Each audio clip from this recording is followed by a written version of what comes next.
안녕하세요. 한가족 문진석 대표와 이서연 소장입니다. 서울에는 많은 뉴타운이 있습니다. 그런데 그 중에서도 가장 대장을 맡고 있는 지역은 여기에 있는 한남 뉴타운과 성수 전략 정비구역이고요. 그 다음으로는 노량진 뉴타운과 흑석이 있고 오늘 영상에서 살펴볼 뉴타운이 그 다음 순서입니다. 참고로 이곳은 들어가는 비용이 좀 더 가벼워요. 그곳은 더블 역세권을 가지고 있으면서 마포구에 준하는 입지인데요. 바로 부가현 뉴타운입니다. 부가현 뉴타운을 보면 주변에 학교가 이렇게 많아서 아이들을 키우기에 좋은 위치입니다. 다만 메인 학원가가 대흥역 쪽에 있어서 이거는 좀 아쉬운 부분이에요. 그리고 부가현 뉴타운은 기본적으로 교통이 아주 편리한 곳입니다. 여기에 있는 2호선을 타면 서울 전역 어디든지 자유롭게 갈 수 있고요. 5호선 충정로역을 통하면 서울 3대 업무지구 중에서 광화문과 여의도를 갈 수 있을 만큼 접근성이 굉장히 좋습니다. 전체적인 입지로는 부가현 뉴타운이 서대문구에 속하는데요. 아현 뉴타운의 바로 위에 이렇게 맞닿아 있어서 마치 마포구인 듯한 느낌을 줍니다. 즉 어느 정도 마포를 따라갈 수 있어요. 하지만 물론 구가 다르기 때문에 가격에는 좀 차이가 있습니다. 아파트 34평을 기준으로 했을 때 최근 아현 뉴타운의 시세가 18억대, 19억대라고 한다면 부가현 뉴타운은 15억에서 16억대 정도로 한 3억대 정도로 갭을 보이고 있어요. 그리고 본격적으로 부가현 뉴타운의 재개발 진행 상황입니다. 구역은 전체 5군데로 나눠지는데요. 1-1구역, 1-2구역, 1-3구역은 보시는 것처럼 아파트 완공이 다 돼서 개발이 끝났고 현재 2구역과 3구역이 진행 중에 있습니다. 그렇다면 남아있는 2구역과 3구역, 이곳들의 투자 가치는 과연 어떨까요? 지금부터 차례대로 살펴보겠습니다. 먼저 2구역은 역까지의 접근성이 굉장히 뛰어납니다. 이곳의 현재 진행 상황으로는 사업 시행 인가 이후에 조합원 분양 신청까지 마친 상황이에요. 그래서 2024년에 관리처분 인가를 계획 중에 있습니다. 그런데 여기에서 주의하실 점이 있어요. 변수가 2가지 정도 존재한다는 것은 알고 계셔야 합니다. 바로 첫 번째로는 이 구역의 내부에 있는 아현동 성당 일조권 문제인데요. 이 성당을 옮기지 않고 그대로 존치하는 것으로 진행 중인데 설계안에 따르면 성당의 일조권이 침해되는 상황이어서 현재 소송 중에 있습니다. 그리고 다음 두 번째 변수는 바로 공사비 증액에 대한 부분입니다. 시공단은 삼성물산과 DL, ENC인데요.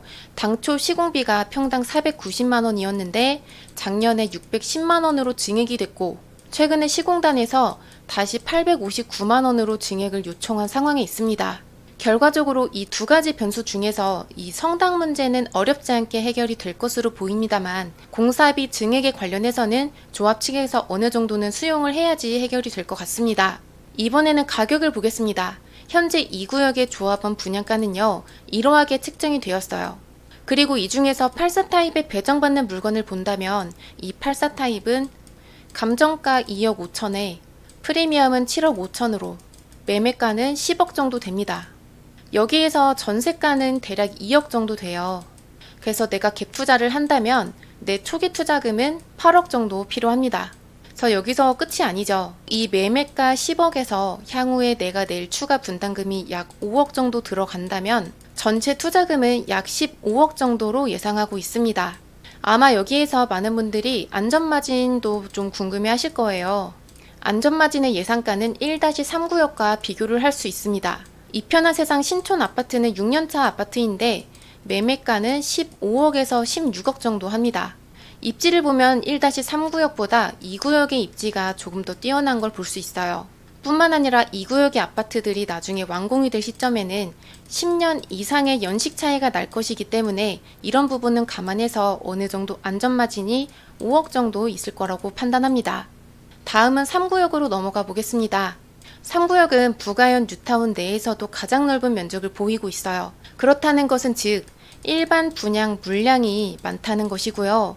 실제로 2구역과 대비했을 때 일반 물량이 더 많습니다. 그래서 상대적으로 사업성이 좋은 곳이에요. 다만 여기에서도 아파트 동의 위치에 따라서 역까지의 거리가 이렇게 멀어지기 때문에 입지로만 보자면 2구역이 좀 더 앞섭니다. 그리고 이번에는 3구역의 진행 상황도 볼게요. 2구역과는 다르게 공사비 문제가 없이 순조로운 편입니다. 큰 이슈가 없다고 보면 되겠죠. 그래서 올해 중으로는 조합원 분양 신청까지 목표로 하고 있습니다. 이번에는 3구역에 들어가는 내돈도 한번 알아볼게요. 84제곱에 배정받는 물건이 감정가 2억 5천이고 프리미엄은 6억 5천 정도. 그래서 매매가는 약 9억 원이 되는데요. 여기에서 전세가 1억대 정도를 해서 갭 투자로 들어가는 내 초기 투자금은 약 7억대가 됩니다. 여기에서 이 구역과 비교를 해보자면요. 이 구역의 피가 7억대였던 것과 비교를 했을 때 3구역은 1억 정도는 싸게 매수를 할 수 있다는 거예요. 그리고 전체적으로 들어가는 총 투자 금액도 보자면 이 구역보다는 조금 적게 들어가는 그런 정도입니다. 사실 안전마진의 부분은 둘이 아주 큰 차이는 없습니다만 별다른 이슈가 없는 상황에서 부담없이 투자하기에는 3구역이 좀 더 유리할 수 있습니다. 부가현 뉴타운의 재개발은 제가 영상 초반에서 말씀드렸다시피 성수 전략 정비구역과 한남 뉴타운, 그리고 흑성 뉴타운과 노량진 뉴타운의 뒤를 잇는 순서입니다. 이곳에 내 초기 투자금이 대략 7, 8억대가 들어간다고 했죠. 그렇다면 이번에는 이 다른 지역들과도 투자 금액을 비교해 보겠습니다. 성수 전략정비구역은 현재 토지거래 허가구역으로 묶여있어서 거래가 많지는 않습니다만 대지지분 7평 정도의 빌라가 매매가 15억 정도에 형성이 되어 있습니다. 그런데 이곳의 경우에는 전세가가 워낙에 낮기 때문에 내 초기 투자금은 14억 정도 필요한 곳이에요. 그리고 한남 뉴타운을 보면 최근에 여기 있는 3구역은 관리처분 인가가 돼서 거래가 많이 어려워졌습니다. 그래서 2구역과 4구역, 5구역만 거래가 가능한 상황이에요. 예를 들어서 대장격인 5구역은 대지지분 10평 정도의 빌라 매매가가 19억 정도로 나오고 있습니다. 그리고 이곳 역시 전세가가 낮은 곳이기 때문에 내 초기 투자금은 최소 17억 이상이 필요하죠. 다음으로 노량진 뉴타운의 경우에는 1구역과 3구역이 한강 조망과 역세권으로 대장인데요. 최근에 사업시행 인가가 완료된 3구역에서 84제곱에 배정받는 물건의 매매가는 대략 13억 정도 합니다. 그래서 내 초기 투자금은 11억 정도 들어가고요.